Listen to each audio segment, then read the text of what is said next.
Hello', আপোনালোক সকলোৰে ভাল। আজিৰ পৰা 2024 চনৰ অম্বুবাচী মেলাৰ আৰম্ভণি হ'ল। সকলোৱে জানে আজি 22 জুন।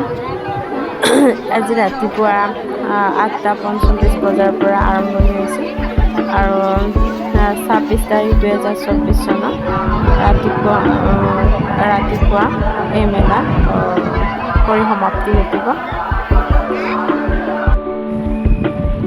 যদিও আজিৰে পৰা মাৰ দুৱাৰ বন্ধ থাকে, তথাপিতো দূৰ দূৰণিৰ পৰা দেশ বিদেশৰ পৰা সমূহ ভক্ত আহি ইয়াতে পূজা অৰ্চনা আৰু বহুত ধৰণৰ তন্ত্ৰ মন্ত্ৰৰ লগত জড়িত মানুহ আহে। তেওঁলোকে ইয়াত সাধনা কৰে আৰু অহা বছৰলৈ ইয়াত আন ভক্তই আহি সাধনাত জড়িত হয়। যিহেতু শক্তিপীঠ বুলি কোৱা হয়, সকলোৱে জানে কামাখ্যা মন্দিৰত।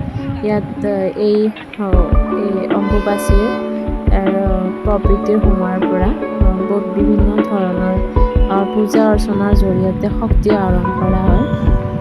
সেইবাবে বহুত দেশী বিদেশী পৰ্যটকৰ লগতে সাধু সন্যাসীও আহে।